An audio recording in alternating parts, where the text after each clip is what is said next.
Okay. So welcome again to the AWL briefing on curriculum and assessment review. Some of the materials you will see are taken directly from the review evidence core document. But before I do that, I want to just very briefly say a few words about the Association for Language Learning, as there may be some of you on the call who don't know much about our association. The Association for Language Learning is the largest subject association with over 2,500 members and is committed to enable dialogue and sharing ideas. In particular, its mission is to support language teachers and language educators in this country.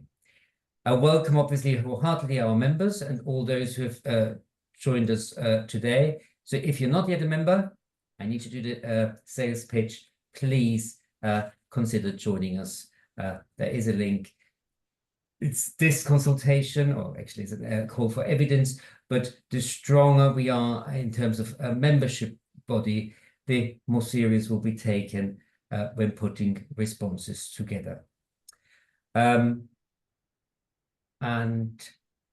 finally, a number of the slides are just there for you for reference. We won't be going through all slides in detail, but we thought it would be really helpful when you prepare your responses or engage with us in the consultation process, then you can refer to those slides. I've just added something there with the web page, just to show you that we have got a web page where we'll be putting all of the links to everything we do towards the consultation. Thank you. You would have thrown me otherwise. Next page. Okay. So what we're planning today, as you know, on September the 25th, 2004, the government appointed Curriculum and Assessment Review, which is an independent review panel, as widely publicized, issued a call of evidence survey inviting stakeholders to submit proposals on improving the curriculum and assessment system. With today's webinar, we aim to inform our members of the context for the curriculum and assessment review and the nature of the call for evidence. We will be highlighting questions, but won't be going through all questions. I think there are over 50 questions, so we won't be going through all of them in depth, but highlighting them and particularly identifying those which we think are relevant for us in the language community. And we'll be inviting you at the end to respond to an AWL survey, which will help us to form our own response. We have been informed very recently, only yesterday, that association responses or collective institutional responses are vitally important and will count significantly in the response. And we will have a members-only follow-up webinar on Thursday, the 14th of November at 7 p.m. When we will present our first draft of the AWL response to the call for evidence to actually discuss it with our members and refine it, ready for a submission date later in November. Okay, next slide, please. So what's the Curriculum and Assessment Review about? You have seen in the press, without doubt, the membership of the panel. The review is chaired by Professor Becky Francis from the Education Endowment Fund, and various documents have been published. The call for evidence, which we are focusing on, but also the terms of reference for the Curriculum and Assessment panel. So the Curriculum and Assessment Review is looking at the National Curriculum and Statutory Assessment System in England. So it's really focusing in on one of the 4 nations of the UK to ensure they are fit for purpose and meeting the needs of children and young people. The keywords that are emerging is broad curriculum. The keywords are also, it's very much focused on an excellent foundation in core subjects of reading, writing, and math. A curriculum that ensures children and young people leave compulsory education ready for life and ready for work. So if you've got the link here to the curriculum assessment, and we're going to go dive into the review evidence call in a minute. Next slide, please. Okay, this is just to give you an overview. It's a government website, and the government website then leads you to consulteducation.gov.uk, where you will find the call for evidence. We'll provide you also with PDF versions of this in order for you to actually see the full consultation, because it's one of these where you have to actually fill in the answers before you can go to the next section. Okay, next slide. So the call for evidence is divided into 9 sections. Section 1 is about you, so it's ultimately information about you and your organization that you may represent if you decide to put a response not just as an individual, but on behalf of an organization. Then there is the section 2, which I often refer to as the kind of executive summary of the call, ultimately looking at general views and curriculum assessment and qualification pathways. And then there are social justice and inclusion, English and math-focused section, curriculum and qualification content, a broader balanced curriculum section, and then assessment and accountability, qualifications, and then other issues at the end. And we'll be delving into some of those sections in a bit more detail in the coming 30 minutes or so. Okay. With the call for evidence, there has also been some press communication, but there hasn't been many additional support documents submitted, apart from a PDF document that looks at the initial analysis of curriculum subject trends. And what's really interesting is the kind of summary that is identified by Professor Becky Francis, that the data shows some interesting trends and a more nuanced picture than is often assumed. And I think we need to hold on to that kind of nuanced picture analysis, because the other theme that is coming through is the review, and therefore any changes will be an evolution and not a revolution. So possibly quite differently framed than the advanced prejudice standards was from the previous government before this summer. And the various other articles that we've got links to, where Becky is referring to some of that PDF in a bit more detail. Can we go to the next slide, please? Okay. Interesting is the definition section, partly because there are some new nuances emerging. So curriculum definition is as we would be expecting, but there is clear reference to the National Curriculum Programme of Study made in that definition. Interesting is also the introduction of that kind of qualifications pathways. So when referring to qualification pathways, we are referring to the different qualification options available for pupils to study both in Key Stage 4 and 16 to 19 education. And then this distinction between technical qualifications and vocational and applied qualifications. Technical qualifications, ultimately your T levels, and then all the other more applied qualifications separated out here. Okay, and now, colleagues and friends, we're going to delve into some of the sections, and I'm going to kickstart with section 2, because section 1 is all about you, and we don't have to dwell on that today. Section 2 is about the general views on curriculum assessment and qualifications pathway. As I said already, I see these as ultimately for us in our response, it's ultimately going to be the executive summary in terms of what aspects of the current curriculum assessment system and qualification paths are working well. And then the second question is around should be targeted for improvements. And the focus here is really important. And I say it now because we won't be repeating it all the time, but the focus is really on progress for children and young people throughout the call for evidence.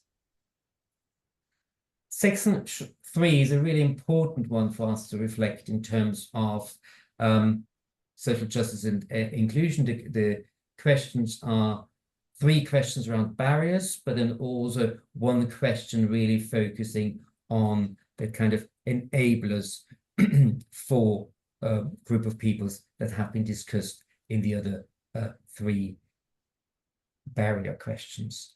Can we go to the next slide? Now, our aim here today is to introduce you to the content of the call for evidence and not to direct you in any sense at all or give you kind of indication where our position is. However, on this slide, I just want to kind of highlight a few elements that we may want to consider in section 3 from a language perspective.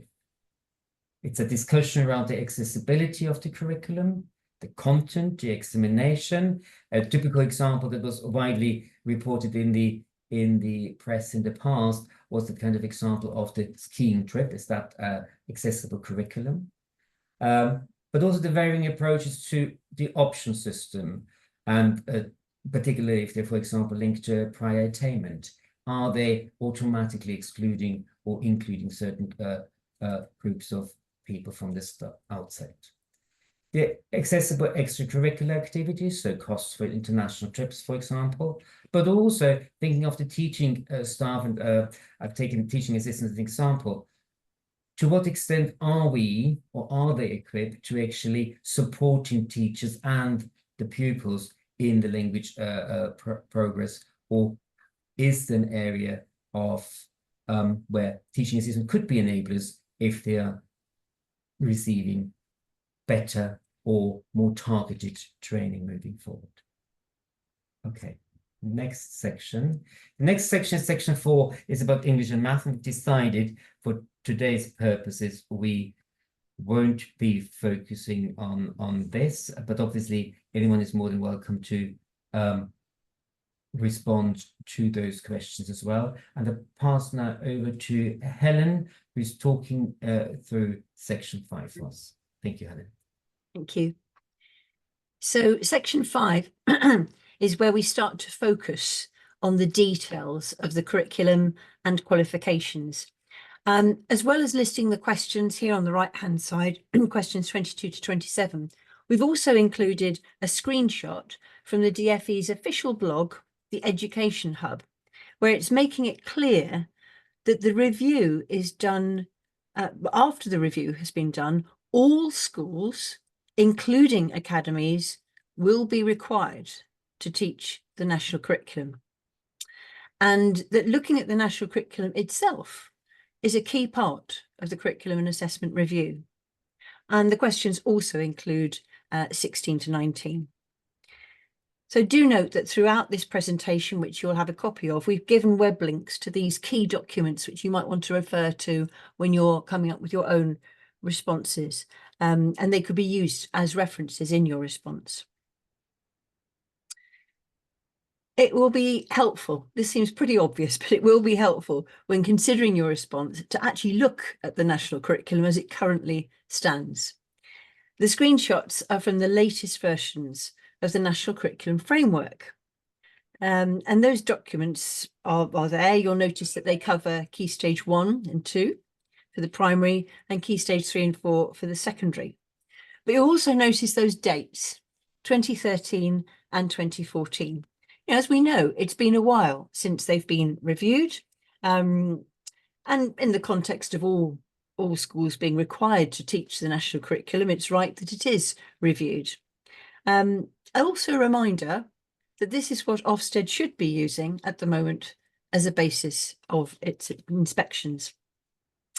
However, in keeping with this mantra of evolution, not revolution, just because they're being reviewed doesn't mean that they need to change greatly.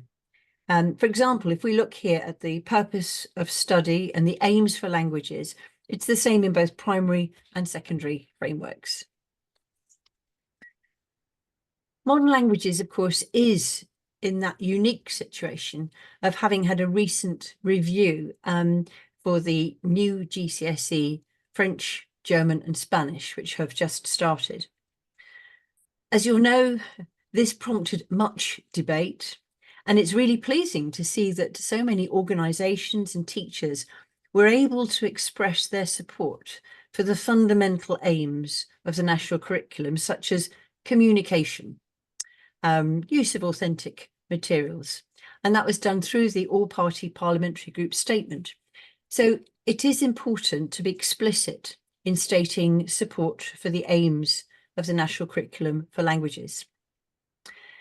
Diversity and inclusion have been very much picked up by the exam boards. When you look at the specification, at the SAMs, at the sample assessment materials, and also when you look at the publishers, the resources that they've come out with, when you look through them, you can see that this has really been picked up. And then there's that complex issue with differing views around which language or languages should be taught at primary in the real world context of pupils going to different secondary schools, each with their own approach to languages. So you may want to be able to draw, or you may want to draw attention to approaches which are working in your school, at the same time, perhaps acknowledging the challenges in your local area. Right, so that's section 5. Over to David for section 6. So section 6 is about a broad and balanced curriculum. And there are 4 questions looking at that. And then the 5th question is going back to the research paper that Becky Francis published and wrote about in the TS about curriculum subject trends over time. So we'll look at that in a moment. And the other thing to pick up is that the Key Stage 4 technical awards are not a significant aspect for modern languages. We go on. Again, this is a slide that René referred to earlier with the definitions there. But do note that their use of the word qualification pathways is somewhat ambiguous, because we tend to think of it as a pathway going through school. Here it's actually talking about different qualification options. So if a student is doing GCSE and vocational, is it the pathway they're on, or is it the combination? It's not necessarily unambiguous. Yep, next one. I've picked out here a couple of quotes from the introduction in the call for evidence itself. So as far as Key Stage 4 is concerned, it's just reminding people that as far as the national curriculum is concerned, at Key Stage 4, it's a statutory entitlement to study a subject. It's not compulsory that they have to study those subjects. It is compulsory that they do English, maths and science and other aspects like relationship education and so on. But arts, design, technology, humanities and languages, it should be an entitlement, not compulsory. And so they are looking for evidence as to what's happened in practice. And that's where the subject trends over time is significant. And then the other key area is post-16, and there was some excellent work done by NFER and British Academy, which came out in August, that showed the consequences of the Michael Gove initiated change from AS being coupled to A-level and the funding linked with that, which meant that students often did 4 subjects in year 12 before narrowing down to 3 in year 13, and often took a modern language as one of their year 12 subjects. Decoupling has meant that people now only do 3, and it's much more clustered into subjects like STEM, etc. And we've seen the numbers in French and German, Spanish drop noticeably. So that's something worth being able to refer to as strongly research and evidenced report. Now, this is the answer to question 32. Do you have any explanation for the trends outlined in the analysis from a modern language perspective? In the PDF, it's got graphs for a range of subjects and combinations, and I've picked out the one that has modern languages, geography and history, because they're the ones that often come together in terms of EBAC, etc. And I'll unpick that really carefully because people often still get quite confused as to what EBAC means in practice. So if we look at 2013, back in 2011, Michael Gove announced EBAC, and there was a degree of push that it was to be some kind of qualification that you had to do and so on. And that was EBAC in the sense of you had to do English and maths and science, history or geography and modern languages. And then people started to realise that it wasn't a qualification and it wasn't something that pupils were actually being explicitly judged on. And so numbers started to dip, 2015 in particular. But then along came Progress 8 in 2016.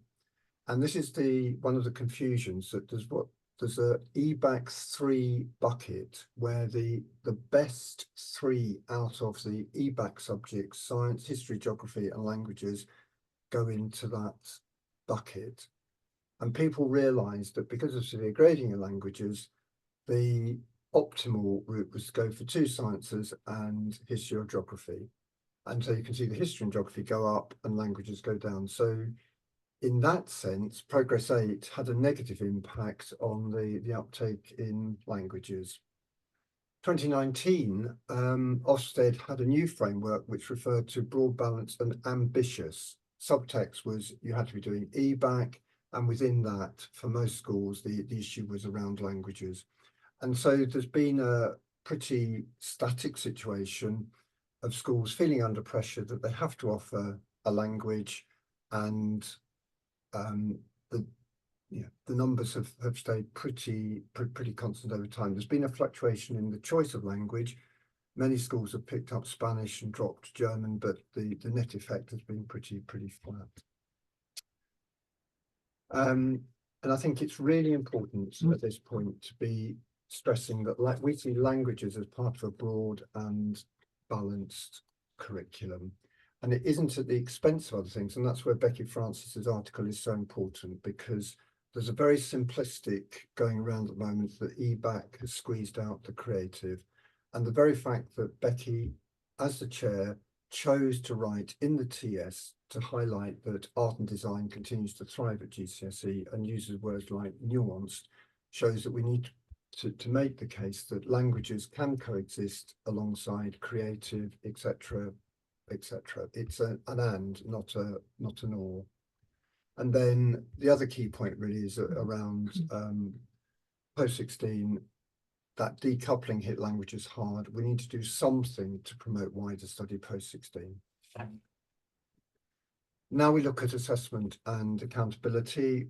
We've necessarily touched on it in terms of explaining the curriculum subject trends over the time, but I've listed there the primary questions, the secondary questions, and then bottom left I've listed the accountability questions. And as I say, to some extent, part of that was answered in the previous slides. But if we move on to the key points there, I think one of the hard judgment calls is that we had loads of debate about the new GCSEs. How realistic or desirable is it to completely reopen the debate? We want to be very positive about the national curriculum and its aims, communication, authentic. We will be concerned, I think, if the national curriculum itself were to be changed, but perhaps the status quo is something to hang on to. But also within that, just tiny tweaks, as we know that increasing that word list to be from the first 3,000 rather than the first 2,000, apparently tiny. DfE dug their heels in, but just that might help, and having a better, more relevant for teenagers corpus rather than loads of parliamentary words, that those would all help around valid and reliable exams. And of course, the other thing is that severe grading is still continuing, meaning that pupils incorrectly think they're not as good, and teachers can think that their results are not as good as colleague or senior leaders might think might have a go at teachers, etc. So it is something that we need to keep pushing on. And back to Helen for section 8. Section 8, I won't read them aloud, but there are lots of linked questions here. Sorry, I'm really sorry about this.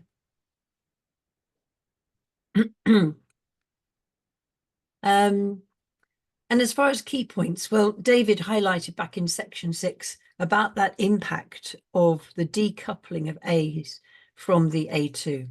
It's important to find ways of getting more students studying languages post-16, both in its own right and as part of the supply chain for modern language teachers. So have you experienced a decline in line with the British Academy study? In that case, then that's where you can provide that evidence. And if not, what have you been doing to buck the trend? That again could be part of the evidence. So now finally back to René. Okay, thank you, Helen and David. In section 9, it's other issues, and the other issues is around transition, which is a very important topic for languages and has been for some time. So transition is a key element for us to reflect on. Technology, and I think interestingly, some early reflections here around technology is, could we position ourselves as a subject area of how could languages and technology be, or how would technology enhance our provision of languages? The reason I'm saying this, we know that 2 languages, Italian and I can't remember the second language now, but 2 languages are now the first exams, GCSE exams, that are fully digital. So it's worth thinking about what role languages can play. And finally, the last question is about any other comments that may not have been covered by the questions. So coming back to section 2, really important is that we get a general view on the curriculum assessment and qualifications, ultimately what's working well. So we need evidence for what's working well, but also evidence of what we should be doing in terms of targeting areas for improvement. And could we go to the next slide, please? So when we look at this, it's also to think about, are there particular discussions, are there particular areas of discourse that we can build on? And one of them is, for example, discussions around the advanced British standards, which obviously was focusing on Key Stage 5, but the debate opened up a lot of discussions around Key Stage 4 as well. And ultimately, at the time, we identified, in collaboration with lots of other language associations and stakeholders, some opportunities around what could be the role of what they called at the time a minor language subject throughout the kind of Key Stage 5 provision. There were models emerging around a modular approach around teaching and learning, but also cross-curricular ideas were emerging. For sixth form, there were ideas emerging around a consideration of ab initio, but also a real discussion around kind of where are we positioning home heritage and community languages. Interestingly, yesterday at the ASCO conference that focused on languages, the competency focused approach re-emerged several times, but ultimately that kind of competence approach, could we have a language ladder a bit like the music exam ladder that you would have looking through, which possibly may not be maybe more like a revolution than an evolution, but it's just elements of discussions that the sector has been thinking about. And then there was also the kind of position of languages in vocational pathways. Can we move on, please? So we will be covering this again and coming back to this in the second webinar, but a few elements to be highlighted today. We've been through some consultations in the past, but this is not a consultation. It's now a call for evidence. And there is a real focus on evidence, evidence-led answers and evidence-led decision-making. So we need to make sure, as we are framing our responses, that we are embedding that evidence, the evidence from research, the evidence from practice, and this experience. I'm going to just take an example here from the chat, and Eva won't mind me using that, I'm sure. But if you look at that kind of discussion around kind of what are we doing around key stage 5, and that number 10, that some schools have stopped from running language courses because it's so small. And one of the counter arguments that Eva is highlighting here is also that the increase of people taking STEM subjects. If we can use internal school data to showcase the trend of that decision making, but also going back to possibly some of the data around AS to show a trend of what is happening with school data in your response, could help us evidencing some of those aspects. Individual responses are important, and what's also important here is that the individual responses hopefully can reflect some of those organizational submissions. So what we are aiming at the moment is to work behind the scenes. We're working with other organizations, including the British Academy, ISMALA as the Independent School Association for Modern Languages, but also some other organizations, to basically see whether there's a consensus on 3 or 4 or 5 areas, as we've done with the Advanced British Standards consultation. And what would be powerful is if the sector is actually telling a kind of joined up story and a joined up wish list ultimately in that kind of evidence call moving forward. But it's a reminder that the review panel is not at the moment asking for solutions. They claim that's the next step. So it's really important for us to be aware of that.